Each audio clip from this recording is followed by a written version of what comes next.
अस्सलाम वालेकुम। Eight class last lecture में हमने एक्सरसाइज 3.2 कंप्लीट कर ली थी, क्वेश्चन नंबर 5 और 6। और इस लेक्चर में मैं आपको एक्सरसाइज 3.3 करवाऊंगा। देखिए, इस एक्सरसाइज को समझने से पहले आपको लोगार्थम के लाज को समझना होगा, ठीक है। तो सबसे पहले तो हम लोगार्थम के लाज देखते हैं। अच्छा, ये पीछे आएंगे, अगर आप पेज नंबर ये देखें, पेज नंबर 66 पेज पर ये आपको लाज ऑफ लोगार्थम का एक छोटा सा टेबल बना नजर आ रहा होगा, ठीक है। आप इसे कहते हैं लाज ऑफ लोगार्थम, कि आपके जो लोगार्थम के लाज हैं वो कैसे अप्लाई होते हैं, ठीक है। इसमें ये इसके बेसिकली 4 लाज हैं, ठीक है। ये 4 लाज कौन कौन से हैं देखें। वो कहता है कि अगर हमारे पास कोई लॉग में 2 वैल्यूज मल्टीप्लाई हो रही हैं, ठीक है, जिसका जो फर्स्ट लॉ है वो कहता है कि ये तो बेस है, ठीक है ना। ये जो ए लिखा नजर आ रहा होगा आपको, ये बेसिकली लॉ की बेस है, ठीक है। और बेस तकरीबन नॉर्मली मोस्टली 10 ही होती है और वो लिखते नहीं है, ठीक है। इसलिए ये आप तकरीबन इस ए को अगर आप इग्नोर करके देखेंगे तो आपको ये बहुत ही इजी नजर आएगा, ठीक है। आप फिलहाल ए को इग्नोर करें। तो वैसे बेसिकली तो ये ए बेस है, ठीक है ना। ये अगर आप बेसिकली अगर फार्मूला लिखेंगे तो ये आप लिखेंगे, लेकिन अगर आप ये ना भी लिखें तो बेसिकली उसको पता होता है कि ये बेस होती है, लेकिन अगर आप लिखते हैं तो ज़्यादा अच्छा है। तो इसको समझते हैं कि कैसे। देखिए, इसमें कहता है कि log mn क्या है। इसका मतलब क्या है कि कोई m वैल्यू हो, कोई दूसरी वैल्यू हो n, जो उसने जनरली एक जनरल फार्मूले है तो उसने जनरल नाम दिए हुए हैं, ठीक है। यानी कि दो अगर वैल्यूज लॉग के अंदर मल्टीप्लाई हो रही हूँ, ये लॉग है, लॉग की दो अंदर जैसे हम लिखते हैं ना log 18 या log 10 या log 90, हमने log की वैल्यू या log 2 पॉइंट समथिंग कुछ भी हो सकता है। ये तो हम कैलकुलेटर पे डायरेक्ट वैल्यू लगा देते हैं, सिर्फ log की एक वैल्यू होती है।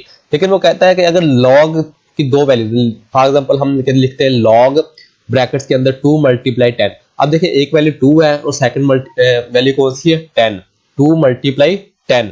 तो कहता है अगर दो वैल्यूज log के अंदर मल्टीप्लाई हो रही हूं तो हम उसको लिख सकते हैं log m plus log n, ठीक है। ये बेस आप साथ वैसे लिख देंगे, ठीक है ना। ये बेस जो ए नजर आ रहा है आपको छोटा सा, ये आप साथ लिख देंगे वैसे। अच्छा, मतलब इसका क्या कि अगर हम log की दो वैल्यूज आपस में मल्टीप्लाई हो रही हूं, हम उसको सेपरेट करके लिख सकते हैं, लेकिन सेंटर में प्लस आएगा, ठीक है जी। log m plus log n, मतलब कहने का अगर दो log के अंदर मल्टीप्लाई, दोबारा बता रहा हूँ, log के अंदर दो वैल्यूज मल्टीप्लाई हो रही हो, जब आप दोनों पे log अप्लाई करेंगे तो दोनों को आप सेपरेट लिखेंगे और सेंटर में प्लस आएगा, ठीक है, जब मल्टीप्लाई करें, यानी log m plus log n। अब इसी तरह वो कहता है अगर log के अंदर दो चीजें डिवाइड हो रही हैं, ठीक है ना, एक वैल्यू m है, सेकंड वैल्यू का नाम उसने n दिया हुआ है। अगर जैसे हमारे पास कोई वैल्यू हो log 5/2, ठीक है ना, मतलब ऊपर 5 है नीचे 2 है, तो ये ऊपर वाली वैल्यू होगी वो m होगी, नीचे वाली कौन सी होगी n होगी, जो उसने जनरल फॉर्म में दिए हुए। तो हम क्या करेंगे, जब उसको सेपरेट log में लिखेंगे तो log m minus log n, मतलब log ऊपर वाली वैल्यू हो फिर माइनस log नीचे वाली वैल्यू log m, ठीक है जी। और ये साथ जो a नजर आ रहा है ये बेस है बेसिकली log की। दोबारा बता रहा हूँ, ये दो जो फार्मूले बिल्कुल इजी है, ठीक है। इसमें क्या है कि अगर दो वैल्यूज log के अंदर मल्टीप्लाई हो रही हूँ तो आप उन दोनों पे उन दोनों को log जब सेपरेट करके दोनों वैल्यूज को लिखेंगे तो सेंटर पे प्लस आएगा। अगर दो वैल्यूज log के अंदर डिवाइड हो रही हूँ तो हम लोग सेंटर में माइनस लिखेंगे, ठीक हो गया, log m minus log n। अच्छा, उसके बाद थर्ड जो इसका लोगार्थम ला है वो कहता है कि log m की पावर n।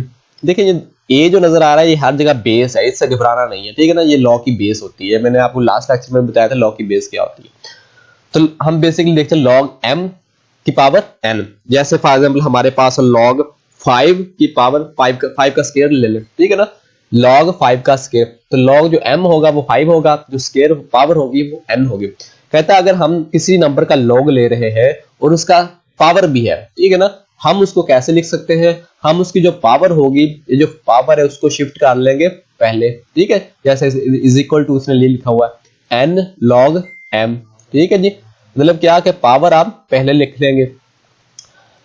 ये हम इसका थर्ड लॉ हो गया, ठीक है। अब उसके बाद वो कहता है फोर्थ लॉ, कहता है log हमारे पास अगर log कोई बेस हो a और किसी log का हम n ले रहे हो तो वो इक्वल होता है log b। ये उसने एक सेकंड बेस कोई बना ली, ठीक है ना। log b की पावर, सॉरी पावर नहीं है, ये basically log n multiply log b, ये इसका फोर्थ लॉ है। तो इसके रिलेटेड जो क्वेश्चन हम करते हैं तो आपको क्लियरली समझ आ जाएगी। तो हम लोग चलते हैं अपने क्वेश्चन की तरफ। तो इसमें देखें हमारे पास इस एक्सरसाइज का क्वेश्चन नंबर 1 देखते हैं। ये एक्सरसाइज 3.3 है। इसके क्वेश्चन नंबर 1 देखें, तो कहता है right the following into some और डिफरेंस। आप क्या करें, इसको सम और डिफरेंस की फॉर्म में लिखें।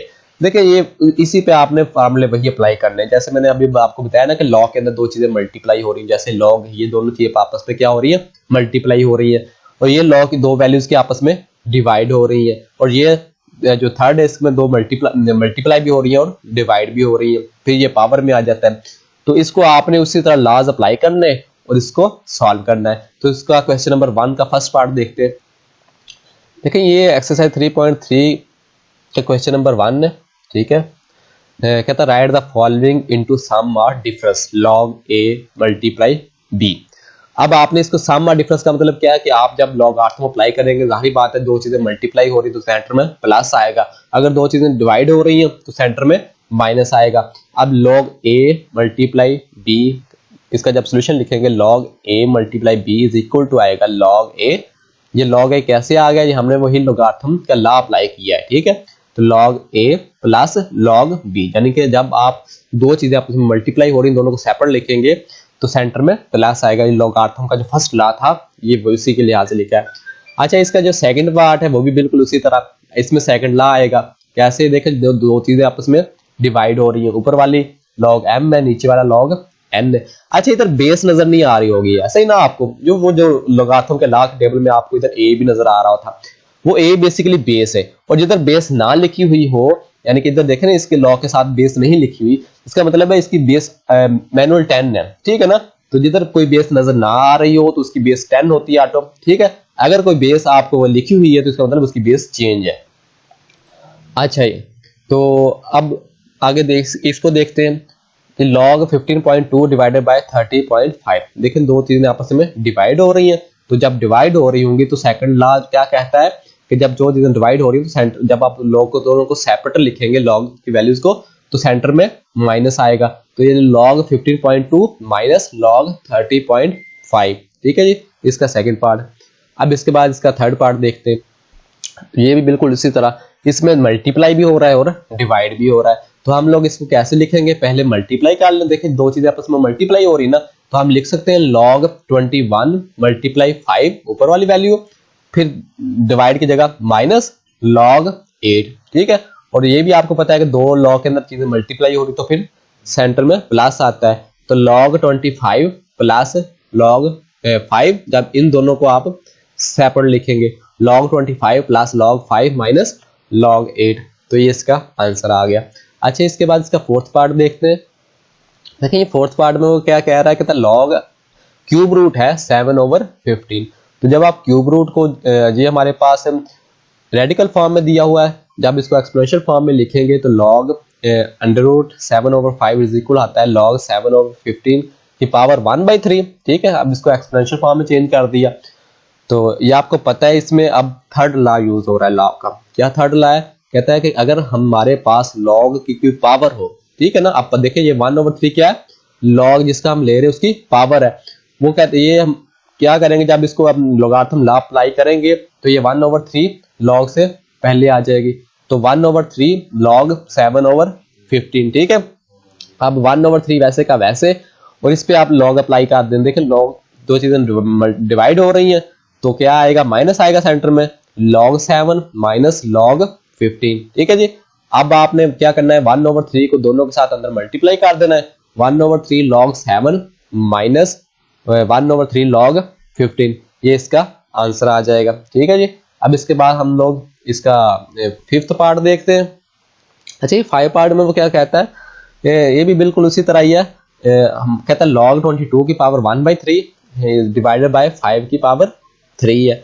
तो log 22 की पावर, इसका जब सोल्यूशन लिखेंगे तो हम इसको पहले तो सेपरेट लिखेंगे, क्योंकि जब डिवाइड आ रहा है तो डिवाइड जब आएगा सेंटर में तो हम माइनस लिखते हैं। तो log 22 की पावर 1/3 माइनस log 5 की पावर 3।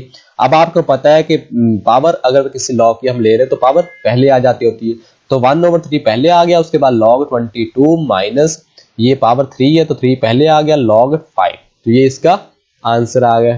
ठीक है जी। अच्छा उसके बाद देखते हैं क्वेश्चन में इसका 6 पार्ट। अच्छा 6 में वो क्या कह रहा है, इसमें कहता है log 25 मल्टीप्लाई 97 डिवाइडेड बाय 29। ये भी बिल्कुल सेम उसी तरह इजी सा क्वेश्चन है। log आप पहले तो इसको डिवाइड की जगह माइनस आ जाएगा, यानी कि log 25 मल्टीप्लाई 97, ये 97 है 47, सॉरी ये इधर 47 है, ठीक है ये 47। अच्छा तो इधर भी 47 ही आएगा। अच्छा इधर सही लिखा हुआ है, तो log 25 मल्टीप्लाई 47 माइनस log, जब डिवाइड की जगह log 29 आ जाएगा। ठीक है जी, जब इसका log अप्लाई किया।